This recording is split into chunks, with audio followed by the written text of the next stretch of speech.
Every time I think I know what a shitty game experience is, what I think a ripoff is, a new one of these cloud games comes out and I'm reminded of just how bad things can get. And it's extra awful, embarrassing in cases like this because it's like you're taking what's already a phenomenal game, phenomenal series, and just making it worse. If you're not aware, back when Sora made his big Smash debut, closing out the incredible run of Smash Ultimate DLC fighters, a great moment for sure, but it was cheapened by the announcement that the Kingdom Hearts games 1.5, 2.5, 2.8, 3, pretty much everything was coming to the Nintendo Switch alongside him in cloud form. And we're not talking about the Final Fantasy character. For those of you who aren't aware, because it seems like when we talk about these cloud games, there's still some confusion about like just a straight up digital game versus a cloud game. These are games that you don't actually play on your hardware. The game is being played far away from you on a server somewhere, and the image, the video feed, is being streamed back to your device, which brings with it a bunch of problems that I'm going to get into in this video. Because demo versions of these games were just released yesterday, I spent some time playing them, and I wanted to talk about them. Let's start with the older titles, the 1.5, 2.5 stuff. And I want to say, before I even get into it, for all the demos, they're pretty scammy. They're time-gated, so you can't see much of the game, and you're going to want to skip through like the cutscenes in that if you want to see as much of the game as possible, because that cutscene time counts against your overall playtime. So after a set amount of time, a message pops up, the game freezes, and is like, your playtime's over. And there are also restrictions in like how many times you can play the demos. And of course, you know, you've got multiple games in each of these collections, so it's like even if you wanted to try every game out, you're not going to be able to. You're going to have to probably, screw around, like make another profile, stuff like that. It's just so stupid. But I'll fully admit, with the earlier games, these aren't that bad for cloud games. They look okay. I did encounter like some artifacting in that from the image, because again, it's being streamed to your device. So it's just like you'd see on YouTube videos. There was some jankiness, stutters every now and then in the gameplay department. The thing that honestly bothers me the most about these streaming games typically is actually the audio issues. Again, with streaming, anytime your connection dips or anything like that, you might get some lag or have the audio cut out. And even though it's something that just happens for like a brief second, it's so annoying. And for me, at least, it becomes one of those things you almost start to focus on. Like, instead of paying attention to the game, I'm waiting for that next time the audio cuts out. It's just, I just can't stand it. But these games are very much playable, which for me is the best compliment I've given to a cloud game to date. You can get all your 360 pop shove-its in, which is really, at its core, what this series is all about. Again, there are issues for sure. I'd never play the games like this, but they are playable. My main issue with the earlier games is that we're streaming them at all. The idea that I'm using data, like if you have an internet cap, you're burning through it to play basically PS2 games. This is pretty much like the dumbest thing I've ever heard. Having these sorts of stutters jank it all on PS2, okay, they're remastered versions from the PS3 if you want to be exact. But still, having any issues with them running on modern hardware is unacceptable to me. And the actual point of the whole game streaming thing is supposed to be to get like super demanding games running on weaker hardware. Like Microsoft with xCloud hyping up being able to play Halo Infinite in 4K on your iPhone or whatever. That's what people are actually interested in. Not playing fucking retro games through streaming, okay? And I'm sure there'll be people being like, oh, well, Modern Vintage Gamer actually did a video talking about what it would take to port. I don't care, okay?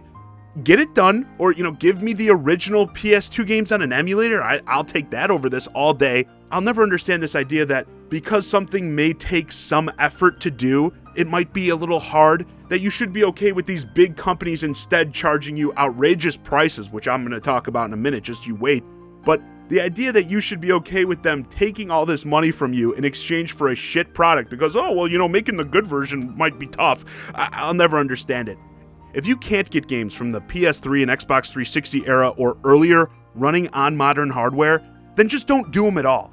Okay, work on something else. I've got games like Witcher 3 and Doom Eternal to play on my Switch hardware instead, since apparently Kingdom Hearts, a game that came out in 2002, is too demanding.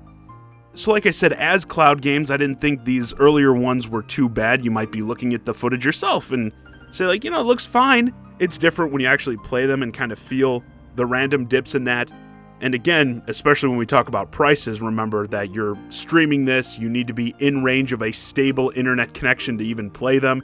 You're not going to be able to play these PS2 games. Even Dream Drop Distance, you can't even play that while out and about on a bus, train, or plane.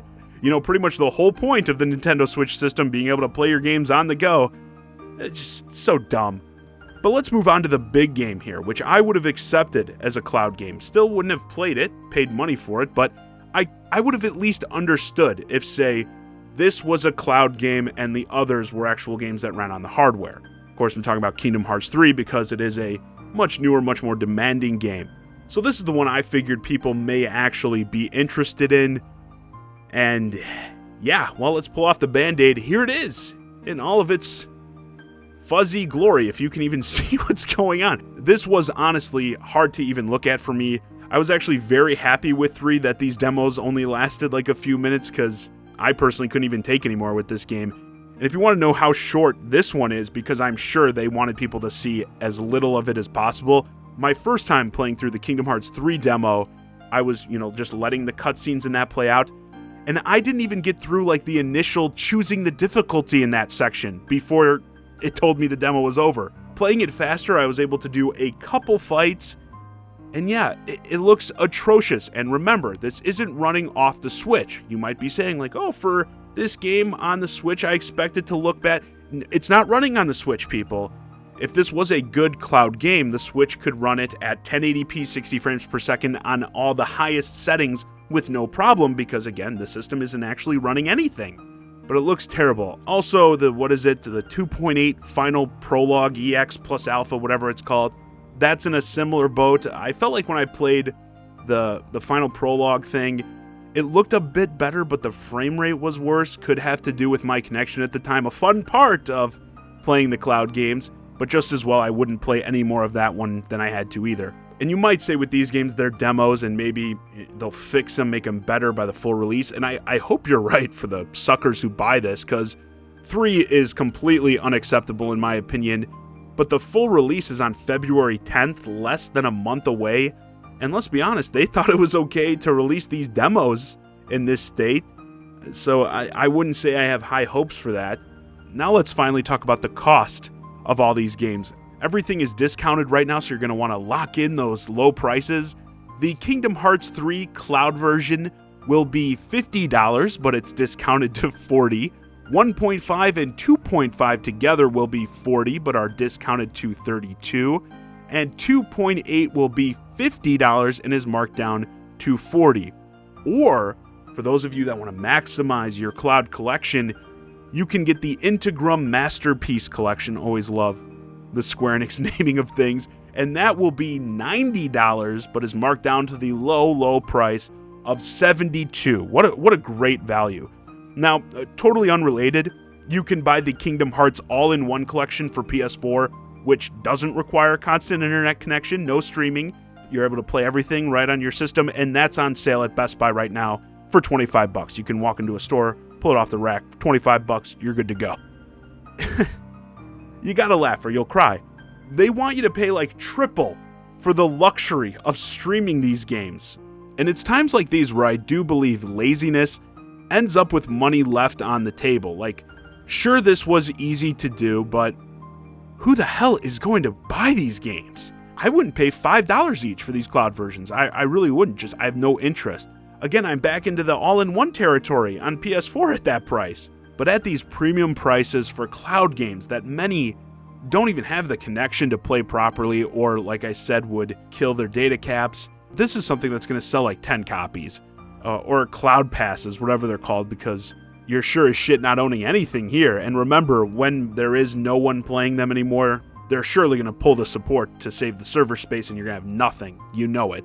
But what makes this so sad is that these were games that people genuinely wanted on Switch. From day one, people were saying they hoped to get them, and if these were actually running on the hardware and ran well, I would pay not only these prices, but higher. I mean, $30 to $40 for 1.5 and 2.5, I'd be willing to pay that for each game. And that's what I mean, like, sure, it would take effort, many things do, but I think the money would be there if they did it and did it right. And I'm sure people, like I said, would understand if they didn't get 3 running on the Nintendo Switch. I don't think many were seriously expecting that, but these other games, like, come on. You should have done right by the fans, and they would have done right by you. I know they would have supported it. But you took the easy way out, charged outrageous prices for these games, and I don't think you're going to get much of anything for them. Anyway, with that, this video's a wrap. Let me know your thoughts on the Kingdom Hearts cloud games in the comments. Have you played the demos? What do you think of them? Are you excited to invest in building your cloud collection? What do you think of the prices? And if these games were running on the actual hardware, would you have been excited to actually pay those premiums for them? As always, I'm the Shy Guy, Johnny Zakari, and thanks for watching.